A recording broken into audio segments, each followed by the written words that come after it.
দেশের বৈদেশিক মুদ্রার সঞ্চয় বা রিজার্ভ বেড়ে দাঁড়িয়েছে $21.40 বিলিয়ন।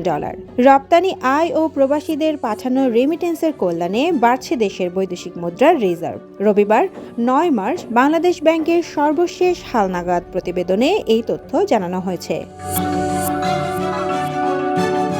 কেন্দ্রীয় ব্যাংকের তথ্য বলছে, চলতি মাস মার্চের 6 তারিখ পর্যন্ত দেশের গ্রস রিজার্ভ বেড়ে দাঁড়িয়েছে $26.60 মিলিয়ন বা $2,660 কোটি।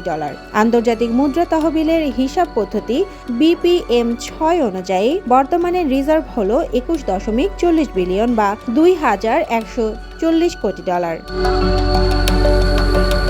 এর আগে 27 ফেব্রুয়ারি পর্যন্ত দেশের গ্রস রিজার্ভ ছিল $26.13 বিলিয়ন বা $2,613 কোটি।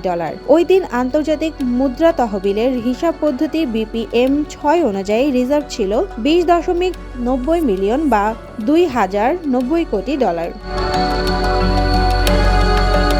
তবে এই দুই হিসাবের বাইরে বাংলাদেশ ব্যাংকের রিজার্ভের আরও একটি হিসাব রয়েছে, সেটি ব্যয়যোগ্য রিজার্ভ। এই তথ্য আনুষ্ঠানিকভাবে শুধু IMF-কে প্রকাশ করে কেন্দ্রীয় ব্যাংক। এই হিসাবে IMF-এর SDR খাতে থাকা ডলার, ব্যাংকগুলোর বৈদেশিক মুদ্রা ক্লিয়ারিং হিসাবে থাকা বৈদেশিক মুদ্রা এবং আকর বিল বাদ দিয়ে ব্যবহারযোগ্য রিজার্ভের হিসাব করা হয়।